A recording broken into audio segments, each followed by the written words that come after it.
முதலாவது இன்சிடெண்ட் வந்து கெத்செமனே, அதை நம்ம பார்த்தோம். டீ சாப்பிட்டு மற்ற கதையெல்லாம் பேசிட்டு வரப்போ பழசை மறந்துடாதீங்க. பழசை மறக்கணும், புதுசாக ஆரம்பிக்கணும். இங்கே எடுத்ததை மறந்துடாதீங்க, ஓகேங்களா? ஸோ நினைவில் வச்சுங்க, அதை அசை போடுங்க, நீங்கள் போய் தியானம் பண்ணுங்கள். ஏன்னா நம்ம ஒரு சில இடங்களில் தான் சில காரியங்கள் நம்ம காமிச்சிருப்போம். ஏன்னா இது ஒரு பெரிய ஏரியா. அது சிலுவையில் அவர் செய்த காரியங்கள் குறித்து பேசினா நிறைய பேசலாம். பட் நம்ம பார்த்தது வந்து ரொம்ப அங்கங்கே தான் பார்த்துட்டு போகிறோம்.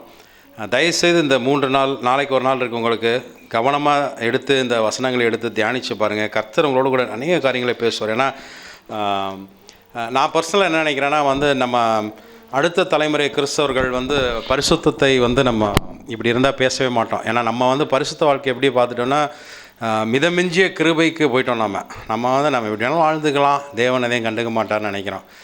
சொல்ல நம்ம வாழ்க்கையில் என் நண்பர் ஒருத்தர் சொல்லுவார், நீங்கள் உலகத்தில் யாராவது ஆர்கியூ பண்ணால் சொல்லுவார், நீங்கள் சொல்கிற எல்லாமே கூட உண்மையாக இருக்கலாம், ஒருவேளை நான் சொல்கிறது உண்மையாக இருந்துச்சு அப்படின்னா உங்களோட நித்தியம் எங்கே இருக்கும் அப்படின்னு கேட்பார். நீங்கள் உலகத்தில் நிறைய பேர் சிலுவையில் மறிச்சாரா இல்லையா இப்படியா அப்படின்னு 1000 கேள்வி கேட்குறப்ப அவர் ஒரு வார்த்தை இது மட்டும் நான் சொல்லுவார், எனக்கு தெரியும் நான் விசுவாசிக்கிறது உண்மைன்னு சொல்லிட்டு. ஒருவேளை நீங்கள் சொல்கிறது பொய்யாகி நான் சொல்கிறது உண்மையாகிடுச்சுன்னா உங்களுடைய நித்திய வாழ்க்கை எங்கே இருக்கும்? இந்த ஒரு கேள்விக்கு புறஜாதியில் உலகத்தில் இருக்கவங்கள ஒவ்வொரு கிறிஸ்தவரும் நம்ம டெய்லி அதை அசைச்சு போட்டு பார்க்கணும், என்னுடைய நித்தியம் எங்கே நான் கழிக்க போகிறேன் அப்படின்ட்டு. ஏன்னா இன்றைக்கி இந்த உலகத்தில் இருக்கிற ஆசாபாசங்கள், சொந்தம் பந்தம், தாய் தகப்பன், பேரம்பேத்தி, மனைவி, பிள்ளைங்கள், இது இந்த இந்த இந்த காலகட்டம் வந்து ஒருவேளை வந்து நம்ம இப்போ என்னுடைய அம்மா இறந்து ஒரு 15 வருஷம் ஆக போகுது, கிட்டத்தட்ட 13 வருஷம் ஆக போகுதுன்னு வச்சுங்களேன். இன்றைக்கி 13 வருஷத்துக்கு முன்னாடி எங்கள் அம்மா இறந்தப்போ நான் எப்படி அழுதேன், என்ன பண்ணேன் எனக்கு ஞாபகம் இருக்குது. இன்றைக்கி நீங்கள் அழுவ சொன்னீங்கன்னா அந்த மாதிரி அழ முடியாது என்னால். ஏன்னா நாட்கள் கடந்துருச்சு. இந்த பூமி விட்டு நீங்கள் போகிறப்பையும் இப்படி தான் இருக்கும். இப்போ எங்கள் அப்பாவோட நான் இருக்கிற வாழ்க்கையை பெருசாக நான் பார்க்குறேன். அப்புறம் மனைவி, பிள்ளைங்கள், ஒரு காலத்துக்கு அப்புறம் ஓவராலாக இந்த பூமியில் நம்ம கடந்து நம்ம போகிறப்ப இந்த உலகத்திற்கு ஆசாபாசங்களையே நம்ம பிடிச்சி தொங்கிட்டு வந்துருப்போம். நீங்கள் உங்களுக்காகவும் கிறிஸ்துவுக்குள்ளாய் உங்களை அழைத்த தேவனுக்காகவும் ஒரு வாழ்க்கை இருக்குது என்பதை ஒரு நாள் மறந்துடுறாங்க. அதுதான் ரொம்ப ரொம்ப முக்கியம். அதை விட்டுட்டோம்னா வந்து அர்த்தமில்லாத ஒரு வாழ்க்கையாக இருக்கும். ஏன்னா நம்ம நித்திய வாழ்க்கைக்குள்ளே போகும் பொழுது நித்திய ஜீவனை நாம் பெற்றுக்கொண்டு நம்ம இங்கேயே தொடங்கிட்டோம். இந்த இடத்துலேருந்து, அதாவது சீட்டட் வித் கிரைஸ்ட்னு எபேசர் அவருடைய வலது பரிசத்தில் உட்கார்ந்துருக்கோன்றார், எங்கள் ஆவியில். அப்போ நம்மளுடைய நினைவுகள் வந்து தேவரகமான காரியங்களை குறித்தும் தேவனை குறித்துமே யோசிக்கிறதா இருக்கணும். நான் ஆவிக்குரிய வாழ்க்கையை குறித்து நான் சொல்கிறேன். இந்த சிலுவையுடைய ரத்தத்துடைய மீட்பு எங்கே செயல்படுதுன்னா அவங்க ஆவிக்குள்ளே தான் செயல்பட போகுது. நம்ம சரீரம் உலக பிரகாரமான காரியங்கள், இதில் ஜெயம், இதை பற்றியே யோசித்து நம்ம விசுவாசத்தை எப்படி பார்க்குறோன்னா, விசுவாசத்துக்கு ஒரு ரேட் கார்டு வச்சுருக்கோம், ஒரு மெஷர்மெண்ட் ஸ்கேல் வச்சுருக்கோம். இது நடந்துருச்சுன்னா நான் நல்லா விசுவாசின்னு அர்த்தம், இது நடந்துச்சுன்னா நல்லா விசுவாசின்னு அர்த்தம், இப்படியே நம்ம வச்சுக்கிட்டு இருக்கோம். நான் சொல்கிறேன், இப்படிலாம் அதை வைக்காதீங்க. உங்களுடைய பரிசுத்த வாழ்க்கையிலும் தேவனோடு இருக்கிற உறவிலும் அதில் பாருங்கள் நீங்கள் எங்கே இருக்கீங்கன்னு சொல்லிட்டு. ஏன்னா நான் வந்து ஒரு என்னுடைய நண்பர் ஒருத்தர் வந்து யூஎஸ் கிளம்புறப்ப அவருக்கு வந்து அது தேவனுடைய சித்தமாக தெரிந்தது. போய் 5 வருஷம் இருந்துட்டு வந்தார். அதுக்கப்புறம் வந்து அவர் கல்யாணத்துக்கு பொண்ணு பார்க்குறப்ப இந்த பொண்ணு தான் ஆண்டவனுக்கு சொன்னாரானா, அதான் தெரில அப்படின்னாரு. யூஎஸ் போகிறப்ப உனக்கு தான் ஆண்டோடைய சித்தம் தெரிஞ்சது, இதுக்கு ஏன் தெரில அப்படின்னா, வர்றது நீ எதிர்பார்த்த ஒன்று வாழ்க்கையில் நடந்த உடனே இதுதான் தேவனுடைய சித்தம், நான் ரொம்ப விரும்பினேன்ப்பா வந்துருச்சுப்பா அப்படின்னு எடுத்துக்கிட்ட மாதிரி வாழ்க்கையை தீர்மானிக்க முடியல. வாழ்க்கையில் ஒரு பொண்ணு வர்றப்ப இந்த 2ல் ஒரு பொண்ணை நான் எடுக்கணும், எந்த பொண்ணை வாழ்க்கையை தேர்ந்தெடுக்கின்றப்ப அங்கே சித்தம் தெரியல. அப்போ என்ன பிரச்சனைனா, நான் எதை விரும்புகிறேனோ என் வாழ்க்கையில், எது எனக்கு நடக்கணும்னு எதிர்பார்த்துட்டு இருக்கணும், அது நடப்பதெல்லாம் தேவனுடைய சித்தம் நான் நினச்சிக்கிறேன்.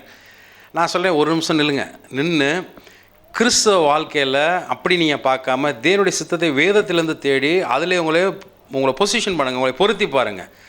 அதுதான் ரொம்ப முக்கியம். அங்கே தான் நம்ம வந்து என்ன பண்ணோன்னா வாழ்க்கையிலேருந்து தடம் மாறுகிறோம். நம்மளுடைய விசுவாசத்தினுடைய அளவீடு நம்ம வச்சுருக்கிறது வேறு. ஆனால் தேவனுக்குள்ளாக இருக்கிற பரிசுத்த வாழ்க்கையை ஒரு அளவீடாக வைங்க.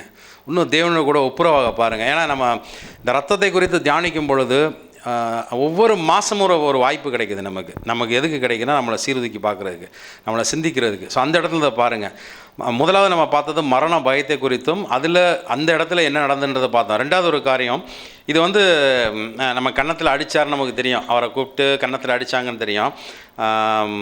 இந்த வசனம் இப்படியா இருக்குது, கன்னத்தில் அடித்தாங்கன்றது இந்த கையில் அடித்தாங்க, அரல்ஸ் இந்த மாதிரி இந்த நக்கில் வச்சு அடித்தாங்கலாம் சில பேர் சரித்திரத்தில் எழுதியிருக்கிறாங்க. நான் வாசிக்கிறது மத்தேயு 26:67. அப்பொழுது அவருடைய முகத்தில் துப்பி அவரை குட்டினார்கள், சிலர் அவர் கன்னத்தில் அறைந்துன்னு போட்டிருக்கு. நம்ம இப்படி அறையலாம், கை எப்படி வச்சு அறைவோம், அவர்கள் இப்படி வச்சு அரைஞ்சிருப்பாங்க, எதை வேணால் நம்ம சொல்லலாம். மீகா சொல்கிறாரு 5:1, மீகா பழைய ஏற்பாட்டில் மீகா 5:1 சொல்கிறாரு, சேனைகளுடைய நகரமே இப்போதும் தண்டு தண்டாக கூடிக்கொள், நமக்கு விரோதமாய் முற்றுகை போடப்படும், இஸ்ரவேலுடைய நியாயாதிபதியை கோலினால் கன்னத்திலே அடிப்பார்கள் அப்படின்னு போட்டிருக்கு. கம்பு வச்சு அடிப்பாங்களாம் அப்படி போட்டிருக்கு.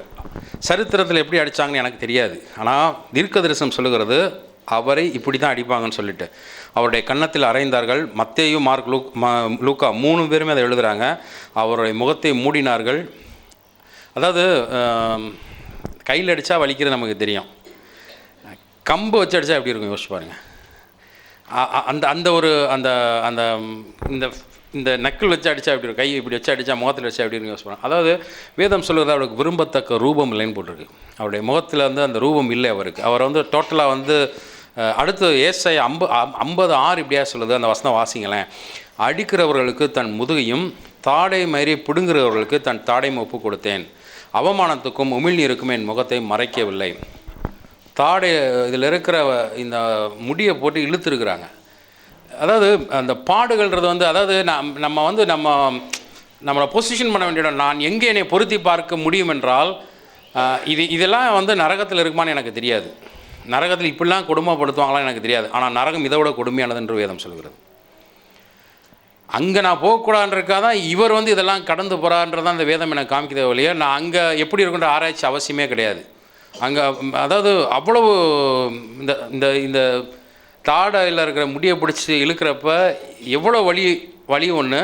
ரெண்டாவது அவர்கள் வந்து அதை விளையாட்டாக பண்ணுறாங்க, இன்னொன்று முகத்தை மூடிட்டு அடிக்கிறாங்க. இதெல்லாம் அவர் கடந்து வந்திருக்கிறார். அவருக்கு அழகும் இல்லை, சௌந்தரியமும் இல்லை. அவரை பார்க்கும்போது நாம் விரும்பத்தக்க ரூபம் அவருக்கு இல்லாதிருந்தது. ஏசாயா 53:2 சொல்லுகிறது. கிறிஸ்து இப்படியாய் பாடுபட்டார். இதெல்லாம் ரத்தம் சிந்தப்பட்ட இடம். எனக்காய் என்னுடைய ரூபத்தை, என்னுடைய சாயலை, நான் இழந்து போன அந்த சாயலை மீட்டுக்கொள்ளும்படி கிறிஸ்து எனக்காய் பாடுபட்ட இடம். மூன்றாவது, இதே நான் முன்னாடி வாசம்ல ஏசாயா 50:6 அடிக்கிறவர்களுக்கு தன் முதுகையும் போட்டிருக்கேன். அதே தான், அதுக்கு சம்மந்தமான வசனம் தான் இங்கே மத்தேயு 27:26 சொல்லுது. அப்பொழுது அவன் பரபாசை அவர்களுக்கு விடுதலையாக்கி இயேசுவையை வாரினால் அடிப்பித்து சிலுவையில் அறையும்படி ஒப்பு கொடுத்தான் போட்டிருக்கு. இயேசுவை வாரினால் அடித்தார்கள் என்று வேதம் சொல்லுகிறது.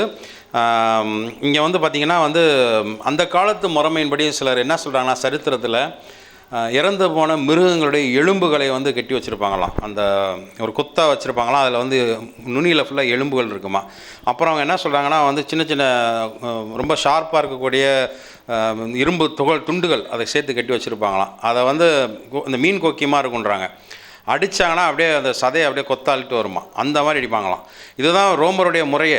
ரோமர்களுடைய அந்த ஒரு மனிதனை கொடுமைப்படுத்தக்கூடிய முறை இதுதான்.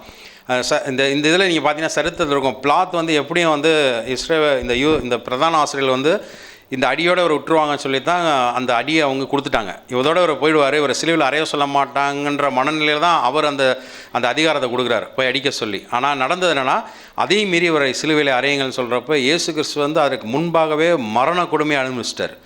அந்தளவுக்கு அடி வெளுத்து தான் அவரை கூப்பிட்டு வராங்க. இதை ஒருத்தர் சொல்லாங்க, அந்த பவுல் சொல்வார் 40க்கு 1 குறைய மிலாத்து நாள் அந்த இதில் அடிக்கப்பட்டேன் அதெல்லாம் சொல்கிறார். அந்த 39 சவுக்கடிகள்னு சொல்கிறப்ப சவுக்கடினா ஒரு சவுக்கு வச்சு அடிக்கக்கூடிய அடி கிடையாது. ஸோ இந்த குக்கியாக போய் இருக்கிறது ஒன்று, அதில் எலும்பு துண்டு வந்து பயங்கரம் வலிக்குமா அடிக்கிறப்ப. அது இன்னொன்று என்னென்னா, அவங்க ஸ்ட்ரென்த்து காட்டி அடிப்பாங்களாம். அதான் சரித்திரம் சொல்லுது. அவர்கள் வந்து தன்னுடைய முழு பலத்தோடு அடிப்பாங்களாம்.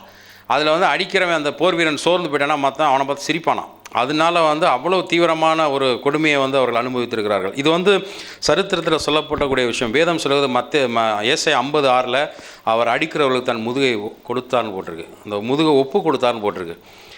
நீங்கள் யோசிச்சு பாருங்களேன், இவ்வளவும் வந்து பொதுவாக ஜனங்களுக்கு முன்னாடியே நடந்துகிட்டு இருக்குது எல்லாமே. யாரும் அதை தடுத்து நிறுத்த முடியாது, எல்லாத்துக்குமே நடக்குது. அடுத்து 4வது ஒரு காரியம் இருக்குது. அது என்ன போட்டிருக்குன்னா, யோவான் 19:2-3 சொல்லுது, போர் சிறர்கள் முள்ளுகளினால் ஒரு முடியை பின்னினார்கள், சிரசின் மேல் வைத்து சிவப்பான ஒரு அங்கியை அவருக்கு கொடுத்தி, யூதுடைய ராஜாவை வாழ்க என்று சொல்லி அவரை கையினால் அடித்தார்கள் போட்டிருக்கு. இது வந்து புதிய ஏற்பாட்டை எழுதும் பொழுது யோவான் எழுதியிருக்கிறார். இதை பற்றின தீர்க்க தரிசனம் சொல்லுது. வசனம் வந்து நான் எங்கே வாசிக்கிறேன்னா, இதிலே தான் மத்தேயு 27-29 வாசிக்கிறேன். முள்ளுகளால் ஒரு முடியை பின்னி அவர் சிரசின் மேல் வைத்து அவர் வலது கையில் ஒரு கோலையும் கொடுத்து அவர் முன்பாக முழங்கால் படியிட்டு, யூதுடைய ராஜாவை வாழ்க என்று அவரை பரியாசம் பண்ணி அவர் மேல் துப்பி அந்த கோலை எடுத்து அவர் சிரசில் அடித்தார்கள். எந்த முள்ளில் வந்து சிரசில் வச்சாங்களோ அதை அடித்து இறக்கினார்கள் போட்டிருக்கு. அதாவது அந்த முள் வந்து 2 இன்ச்சு இருக்குமா குறைஞ்சது, அந்த முள் அவங்க யூஸ் பண்ண முள், சரித்திரம் தான் சொல்லுகிறது. அதை தலையில் வைத்து அடித்து இறக்கினார்கள் போட்டிருக்கு. யோசிச்சு பார்த்துங்க, அடித்தா முள் உள்ளே போகிறது வேறு, அதை வெளியே எடுக்கிறது வேறு. ஸோ இது வந்து அவ்வளோ விளையாட்டு கிடையாது. ஏன்னா நான் கிறிஸ்துடைய பாடுகளை குறித்து சொல்கிறப்போ வந்து நம்ம வந்து நானே இந்த செய்தி எழுதிட்டு இருக்கிற வரைய வந்து எனக்கு சிலுவை மாத்திரம்தான் தெரியும். கிறிஸ்து சிலுவையில் மரித்தார், எனக்கு அடிக்கப்பட்டால் தான் தெரியும். அவர் கடந்து வந்த பாதையில் ஒரு நாள் கூட நான் தியானம் பண்ணதே கிடையாது. படிச்சுட்டு போயிருக்கோம், அதை பெருசாக அதை கவனித்ததும் கிடையாது. இதை படிக்கிறப்ப அவ்வளோ ஆச்சரியமாக இருக்குது. இப்படி ஒரு பாடை எனக்காய் ஒருத்தர் பட்டிருக்கிறார், இப்படி ஒரு பாடம் எனக்காய் பட்டிருக்கிறார். ஸோ இது வந்து அதாவது இதுதான் பர்சனலாக எடுத்துக்கிறேன். நான் சொல்கிறேன், நான் நினைவு கூறேன்னா, நான் ஒவ்வொரு தடவை வரப்பையும் ஒரு காரியத்தை செய்யும் பொழுதும், தேவனுக்கு எதிராக நான் செயல்படும் பொழுதும் என்னுடைய இருதயத்துலேருந்து ஒரு எண்ணம் வரணும். நான் தேவனுக்குள்ளாக வாழ அழைக்கப்பட்டிருக்கேன், இதை நான் செய்யக்கூடாது, எனக்கு இது ஒர்த்து கிடையாது, அவர் எனக்காக சிந்தப்பட்ட ரத்தத்தை நான் தூஷிக்கிறேன், இதை நான் செய்யக்கூடாது, இந்த எண்ணம் வரணும். இந்த கான்சியஸ் லைஃப் இருக்குது பார்த்தீங்களா, மனதில் எப்போனே தேவ நினைவாய் வாழக்கூடிய அந்த லைஃபுக்கு நம்ம வரணும். அதுதான் கிறிஸ்தவ வாழ்க்கை. ஆவிக்குரியவனுக்கு அது கட்டாயம் வந்தாகணும். இது வந்து சடங்காச்சாரம் கிடையாது, சடங்காக பிடிச்சி நடக்கிற கிடையாது. எனக்காய் கிறிஸ்து மரித்திருக்கிறார். இனிமேல் இப்படி ஒரு பலியை நீங்கள் சரித்திரத்தில் இல்லை, வரலாற்றில் மாத்திரம் நான் சொல்லலை, ஆவிக்குரிய ரீதியிலுமே இனிமேல் இப்படி ஒரு பலி கிடையாது. வேதம் அப்படி தான் சொல்லுது. இந்த பலியினால தான் உங்களுடைய மீட்பே இருக்குது. இதை விட்டால் வேறு வழியே கிடையாது. இதுதான் ஒரே வழி. வேறு வழி இருக்குன்னா ஒரு வழி இருக்குது, அது நரகத்துக்கு போகக்கூடிய வழி தான். அதை நீங்கள் ரட்சிக்கப்பட்டும் நம்ம இஷ்டத்துக்கு வாழ்ந்தால் கூட அந்த வழிக்கு தான் போய் நிற்போம் நம்ம. ஸோ கவனமாக இருந்தீங்க. ஏன்னா இதை தியானிங்க, தயவுசெய்து இதை தியானிங்க. இதோடு அவங்க விடலை, இன்னொன்று போட்டிருக்கு, அவர்களுடைய ட்ரெஸ்ஸை உரிந்தார்கள் போட்டிருக்கு. 27 மத்தேயு 27:27. அப்பொழுது தேசாதிபதியின் போர் சேவர் இயேசுவை தேசாதிபதியின் அரண்மனையில் கொண்டு போய் போர் சேவரின் கூட்டம் முழுவதையும் அவர்கள் கூடிவர செய்து அவருடைய வஸ்திரங்களை கழற்றி சிவப்பான மேலங்கியை போட்டார்கள்னு. அவருடைய ட்ரெஸ்ஸை ஃபுல்லாக எடுத்துட்டு அவருக்கு ஒரு மேலே வர அந்த ராஜா இந்த பின்னாடி கட்டக்கூடிய அதை சேர்த்து போட்டுட்டு அவருக்கு வந்து முள்கிரீடத்தை கொடுத்து ஒரு கம்பையும் கொடுத்துட்டு அந்த கம்பை வாங்கி அடிக்கிறாங்க அவரை. இதுதான் அங்கே போட்டிருக்கு. வேதம் சொல்கிற கொலைசேரில் வந்து பவுல் எழுதுகிறப்ப மிக மிக அற்புதமான ஒரு வார்த்தையாக சொல்கிறார். துரைத்தனங்களையும் அதிகாரங்களையும் உரிந்து கொண்டு வெளியரங்கமான கோலமாக்கி சிலுவையிலே ஜெயம் சிறந்தார். அவரோட ட்ரெஸ்ஸை அவங்க உருவினான்றது தான் உலகம் பார்க்குது. ஆனால் ஆவிக்குரிய ரீதியிலே வேதம் சொல்லுகிறது. பவுல் சொல்கிறார் பின்னாடி எழுதுகிறப்ப, நீங்கள் வந்து அவரை ஒன்றும் இல்லாமல் நிர்வாண குலமாக நீங்கள் மாற்றிருக்கீங்கன்னு நினச்சிங்கன்னா தெரிஞ்சுங்க, அவர் உங்களை உரிந்து கொண்டார்னு போட்டிருக்கு. உன்னுடைய எல்லா அதிகாரத்தையும் உரிந்து கொண்டார். நான் சொல்கிறேன், நான் ஒவ்வொரு தடவையும் நான் வந்து இங்கிட்டிருந்து இந்த சைடு நான் போகிறப்ப, விழுந்து போகிறப்ப, போய் நிற்கிறப்ப, பிசாசுடைய காரியங்களை விழுகிறப்ப, அதுக்கு முக்கியத்துவம் கொடுக்குறப்ப தெரிந்து கொள்ளுங்கள், நீங்கள் கிறிஸ்துவை மீண்டுமாய் சிலுவையில் அறைகிறீர்கள் என்று. இது வந்து தேவன் வந்து ஒரு காரியத்தை சூப்பராக செஞ்சு முடிச்சார். பார்க்குறப்ப அந்த பவுலுக்கு இருந்த வெளிப்பாடு, நான் ஒரே ஒரு விஷயந்தான் பவுலில் தான் தேடினேன். நான் பவுலுக்கு எப்படி இது புரிஞ்சது, இது எப்படி புரிஞ்சது, நமக்கு புரியவே மாட்டேது எப்படி பார்த்தாலும். பவுலுக்கு இது எப்படி புரிஞ்சது, எப்படி இந்த ரத்தம் தான் இதை செய்யும்னு பவுல் இதை வச்சு சொல்கிறார். பவுல் கமலியல் பாடத்துலேருந்து படிச்சுட்டு வந்தாருன்னு சொன்னால் கூட, பழைய முறைமையில் கற்று தந்தோன்னா கூட, அவர் கிறிஸ்துவோடு அதை சேர்த்தார். பார்த்தீங்களா, அது எனக்கு ரொம்ப ஆச்சரியமாக இருக்குது. நிருபங்களை படிக்கிறப்ப இந்த வசனம்லாம் வந்து, அதாவது நமக்கு விரோதமாக இந்த கையெழுத்தை குலைத்து அதை நம்மளிட இராதபடி எடுத்து சிலுவையில் ஆணி அடித்தார்னு போட்டிருக்கு. அப்போ என்னையை பார்த்து ஒருத்தன் குற்றம் சொல்ல முடியாது, மனுஷனை சொல்லலை. ஆவி மண்டலத்தில் இவன் சரியில்லை, இவன் மோசமானாலும் யாரும் சொல்ல முடியாது. கிறிஸ்துடைய ரத்தம் இதற்காக சிந்தப்பட்டிருக்கு. நான் போகிறப்ப வந்து ஏன் தகுதியின்படி போல என்னை ஒரு ரத்தம் கவர் பண்ணியிருக்கு. அந்த ரத்தத்தின் வழியாக தேவன் பார்க்குறாரு என்ன. பிசாசு, அதாவது எப்படி ஒரு விஷயம் தெரிஞ்சுங்களேன், இந்த வசனம் பின்னாடி காமிப்பேன். அந்த வசனம் எப்படி இருக்குன்னா, முதலாவது அவர் வந்து ஞானாசனம் வந்து கரியறி வந்த உடனே பிசாசு 40 நாள் அந்த உபவாசத்தில் சோதிக்கிறாப்புல, சோதிச்சுட்டு அங்கே காணாம போயிடுறான். அங்கே போட்டிருக்கு, சில காலம் அவரை விட்டு விலகி இருந்தான். அப்படின்னா என்ன அர்த்தம், திரும்ப வருவான். அவர்கிட்ட வருவானா நம்மள்ட்டையும் வருவான். ரைட்டா? சில காலம் அங்கே போய் அவருக்கே அது தானே, நமக்கு கட்டாயம் அவர் இருக்கும், அதே தான் இருக்கும். திரும்ப வந்தப்போ என்ன சொன்னார்? இயேசு அதை சொன்னார், ரொம்ப அற்புதமாக வார்த்தை, என்னிடத்துல ஒன்றும் இல்லை, அவன் வரான் ஆனால் என்கிட்ட ஒன்றும் இல்லைன்னாரு. அப்படின்னா என்ன, அவன் சரக்கு என்கிட்ட ஒன்றும் கிடையாது, அவன் என்கிட்ட வந்தால் கூட என்கிட்ட தான் ஒன்றும் எடுக்க முடியாது. ஆனால் ஸ்டில் அவர் அவனுடைய எல்லா காரியத்துக்கும் அவர் விட்டு கொடுத்தார், ஒப்பு கொடுத்தார். எதற்காக? என்னை நினைத்து.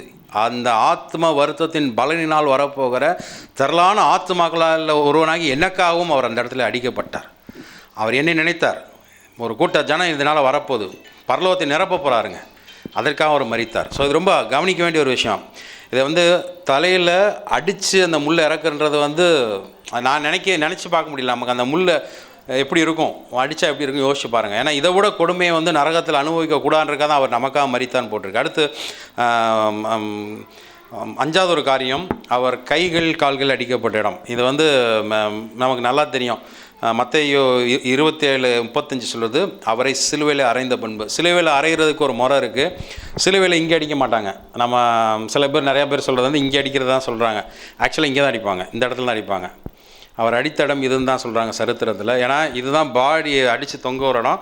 இந்த இடத்துல அடித்தா தான் பாடி நிற்கும், இங்கே அடிக்க மாட்டாங்க, இங்கே அடித்தா வந்துடும்.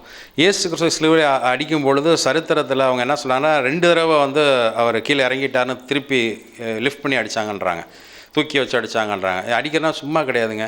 நம்ம ஒரு சுத்தியில் வச்சு அடிக்கிறப்ப கையில் இந்த பெருவரில் அடித்தா எப்படி இருக்குன்னு பாருங்கள். 2 தடவை ஆணிகளால் அடித்து இறக்கி அந்த பாடி அதை தாங்கணும், அந்த முழு சரீரத்தையும் தாங்கணும். ஸோ ஒரு ஆரங்கள் ஆணின்னு சொல்கிறாங்க. அது சில சரித்திர இதுலேருந்து எடுத்தும் காமிக்கிறாங்க, இதுதான் அந்த காலத்தில் பயன்படுத்தப்பட்ட ஆணின்னு. சில பேர் இன்னும் மேலே போய் இதுதான் இயேசு கிறிஸ்து அடித்த ஆணின்னே சொல்கிறாங்க. எனக்கு அதில் பெரிய நம்பிக்கை கிடையாது. ஆனால் சரித்திரத்திலே பயன்படுத்தப்பட்ட அந்த ஆரங்கள் ஆணின்றது யதார்த்தமாக ஆணி, பின்னாடி வளைச்சி வர விட்றாங்க அடிச்சுட்டு. அதை அடிக்கிறப்ப எப்படி அடிக்கிறாங்கன்னா, ஒரு கல் வச்சு சிலுவையில் வச்சுட்டு அடிச்சுட்டு பின்னாடி அதை வளைச்சி விட்றாங்க. அவங்களுடைய பேட்டர்னில் தான் ஒரிஜினலாக ஃபாலோ பண்ணுறாங்க. எப்படி அடிக்கப்பட்டது எனக்கு தெரியாது, ஆனால் நிச்சயமாக அவருடைய சரீரம் அடிக்கப்பட்டது. அது சிலுவைனா இப்படி டீ மாதிரி வச்சு அடித்தாங்களா, இல்லை மேலே கம்பு இருந்துச்சா, அதெல்லாம் எனக்கு தெரியாது. எனக்கு அவசியமே கிடையாது, அவரால் அடிக்கப்பட்டார். அது எனக்கு நல்லா, ஏன்னா சரித்திரத்தில் ரெக்கார்டு இருக்குது. இந்த மாதிரி இத்தனை பேரை கொண்டிருக்கிறாங்க, இந்தந்த காலத்தில் அவர் கொல்லப்பட்டார்கள், யார் இருந்த அளவுக்கு நம்மளால் ரெக்கார்டு எடுக்க முடியாது. ஸோ சிலுவையிலே கிறிஸ்து அடிக்கப்பட்டார். அடிக்கும் பொழுது கைகள் கால்களில் அடிக்கப்பட்டார். வேதம் சொல்லுகிறது, அவர் சங்கீதக்காரன் 22:16 சொல்கிறார், என் கைகளையும் என் கால்களையும் உருவ குத்தினார்கள்னு போட்டிருக்கு. இது 4வது இடம். 5வது இடம் எனக்காக அவர் அடிக்கப்பட்டது. இதற்கு அடுத்து ஒரு இடம் இருக்குது. அந்த இடத்துல அவரை அடிக்க போகிறப்ப அவரிடத்துல ஜீவன் இல்லை. அது எங்கன்னா அவருடைய விழாவில் இங்கே குத்தியிருக்கிறாங்க. யோவான் 19:31 சொல்லுது, இது பழைய ஏற்பாட்டு முறையின்படி அவர்கள் அந்த மரத்தில் இது பண்ண ஆட்களுக்கு கால் எலும்பை உடைச்சாங்கன்னா அந்த ஃபுல் பாடியும் கீழே தொங்க ஆரம்பிச்சுன்னா மூச்சோட திணற ஆரம்பிச்சிருவாங்க. அதனால் சீக்கிரம் மரித்து போகிறோன்னு சொல்லி காலில் அடிப்பாங்களாம். அது அவங்களோட பெரிய கம்பு எடுத்துகிட்டு ஒரு தடி வச்சு காலில் அடித்தாங்கன்னா அந்த கால் எலும்பு உடஞ்சிருச்சுன்னா முழு பாடியும் அப்படியே தொங்கினோடனே அவங்க அதில் கஷ்டப்பட்டு மரித்து போகிறாங்க. சில பேர் 7 நாள் 8 நாள் 1 வாரம் 2 வாரம் கூட தொங்குவாங்களாம் அப்படியே. அதனால் ஆனால் இங்கே நடந்து என்னென்னா அடுத்த நாள் பஸ்கா ஆசரிப்பு நாள். அதனால் எவ்வளோ சீக்கிரம் அந்த பாடி இறக்கணுமோ அவ்வளோ சீக்கிரம் இறக்கணுன்றதான் இவங்க யூதர்களுடைய ஒரு எதிர்பார்ப்பு. ஸோ அவங்க என்ன பண்ணுறாங்க, அதை சீக்கிரமாக நம்ம இதுக்கணும், நாளைக்கு எங்களுக்கு பெரிய ஓய்வு நாள் அப்படின்னு சொல்லி அவங்க போகிறாங்க. ஆக்சுவலாக ஒரு விஷயம் தெரிஞ்சுங்க, ஓய்வு நாள்ன்றது சனிக்கிழமைனால வெள்ளிக்கிழமை வந்துருச்சு. ஆக்சுவலாக கிறிஸ்து வெள்ளிக்கிழமை மறிக்கலை, கிறிஸ்து மறித்தது வியாழக்கிழமை இல்லைனா புதன்கிழமை சாயந்தரம் இருக்கும். ஏன்னா யூதர்களுடைய கணக்கு சாயந்தரம் தான் ஸ்டார்ட் ஆகும். அவங்க சாயந்தரம் டு அடுத்த நாள் சாயந்தரம். ஸோ புதன் டு வியாழன், வியாழன் டு வெள்ளி, வெள்ளி டு சனி, ஞாயிற்றுக்கிழமை அதிகாலை அவங்க வந்தான்றது தான் கணக்கு. இந்த ஓய்வு நாளை கணக்கு பண்ணுறப்ப நம்ம கேலண்டர்லாம் என்ன பண்ணிட்டாங்கன்னா வெள்ளிக்கிழமை போட்டாங்கன்னா சனிக்கிழமை ஓய்வு நாள் தான் நம்ம எடுத்துருக்கோம். ஆக்சுவலாக சனிக்கிழமை ஓய்வு நாள்ன்றது சரி, ஆனால் பெரிய ஓய்வு நாள்ன்றது ஸ்பெஷல் டேலாம் ஓய்வு நாளாக இருக்கும். நீங்கள் லேவியில் படிச்சுனா இருக்கும், முக்கியமான நாட்கள்லாம் ஓய்வு நாளாக பயன்படுத்த சொல்லியிருப்பார். ஸோ பஸ்காக்கு அடுத்த நாள் அந்த பஸ்கா ஆசரிப்பு அடுத்த நாள் அந்த நாள் ஓய்வு நாள். ஸோ இவங்க என்ன சொல்கிறாங்கன்னா, நாங்கள் உடனே பாடி இறக்கணும், எங்களுக்கு ஓய்வு நாள் இருக்குது அப்படின்றாங்க. ஸோ இங்கே என்ன கவனிக்க வேண்டியிருக்குன்னா, கிறிஸ்து மரித்து போனார். அதற்குள்ளே அவர் அவ்வளோ சீக்கிரம் மரிப்பார் அவங்களும் யாரும் எதிர்பார்க்கல. ஏன்னா அதற்கு முன்பாக அவருடைய ரத்தம்லாம் சிந்தப்பட்டாச்சு. அடுத்து முதுகில் அடிச்சடியிலே அவருடைய ரத்தம் முதுகெல்லாம் ஒன்றுமே இல்லை, அந்த பாடியே இல்லைன்றதான் சொல்கிறாங்க. அந்தளவுக்கு அடி நொறுக்கியிருக்கிறாங்க. அதே மாதிரி அவர் தொங்கி அவர் 2 வாரம் தாக்குப்பிடிக்கிற இடத்துல அவர் இல்லை, அவருடைய ஜீவன் போயிடுச்சு. இப்போ அந்த அவருக்குள்ளே ஏதாவது கொஞ்ச நாள் மூச்சு வச்சுருக்கான்னு பார்க்க குத்துனாங்களா என்னன்னு தெரில, குத்துனப்போ தண்ணி வருது. இப்போ இதுதான் வேதம் சொல்லுது. ஸோ இவ்வளவு பாடுகளும் எனக்காக தான் பட்டிருக்கிறாரு, நமக்காக. நமக்காக சிலுவையில் மறித்தார். ஒவ்வொரு மனுக்குலத்தில் ஒவ்வொருத்தருடைய ரட்சிப்பும். இனிமேல் ஒருத்தன் பிறந்து வந்தால் கூட கிறிஸ்துடைய வருகை தாமதமான அவனுக்காக அவர் மறித்தார். எனக்கு எவன்லாம் எதிராக பண்ணானோ அவனுக்காக அவர் மறித்தார். நான் இந்த வார்த்தையை புரிஞ்சு தான் சொல்கிறேன். தயவுசெய்து வாழ்க்கையில் அண்டர்லைன் பண்ணிக்கங்க. உண்மையான கிறிஸ்துடைய அன்பு அந்த அந்த எண்ணத்தை உருவாக்கணும். எனக்கு எதிராக ஒருத்தன் பண்ணிட்டான், ஏதாவது பண்ணிடுவான், அவன் அவ்வளோதான், தேவன் பார்த்துக்குள்ளார், இந்த எண்ணமே உங்களுக்கு வரவே கூடாது. நம்ம திருந்த வேண்டிய இடமே அதுதான். அவன் மேல் சாபத்தை கூறும்படி நான் ஒரு சில ஊழியக்காரங்க சொல்லலாம், அவன் ஏன்னா இப்படிலாம் சொல்லி கேட்டிருக்கேன் நான். அவங்களுடைய காணிக்கையை குறித்து பேசுகிறப்பலாம் சில பேர் சொல்லுவாங்க, அவங்கெல்லாம் உருப்படவே மாட்டாங்கன்னுவாங்க. எனக்கு ரொம்ப ஆச்சரியமாக இருக்கனால என் நண்பர் ஒருத்தர் பாஸ்டர் ஃப்ரெண்டோட போயிருந்தேன் நான். அப்போ சொன்னப்போ தான் சொன்னேன், நாங்கள் நீங்கள் தான் ஆசீர்வதிக்கணும், நீங்களே இப்படி சபிக்கிறீங்க அப்படின்னு. நான் ஏன் அதை சொல்கிறேன்னா, இந்த கிறிஸ்துவர்களுடைய வாயிலிருந்து பிறக்கக்கூடிய வார்த்தை ரொம்ப முக்கியம். நீங்கள் ஆசீர்வதிக்க அழைக்கப்பட்டிருக்கிறீர்கள், நீங்கள் ஆசீர்வதிங்க. அவனுக்கு தகுதி இல்லைன்னு அந்த ஆசீர்வாதம் உங்களுக்கு தான் வரப்போகுது. நம்ம என்ன பண்ணுறோன்னா, அவன் உருப்படக்கூடாதுன்னு நினைக்கிறேன். நான் சொல்ல, நீங்கள் அவன் உருப்படக்கூடாது நீங்கள் நினச்சா தேவன் அவன் நல்லா உருப்படணும்னு நினைக்கிறார். இப்போ அவன் நல்லா இருக்கணும்னு தேவன் நினைக்கிறார். ஏன்னா அவனுக்காக மரித்து இருக்கிறார்.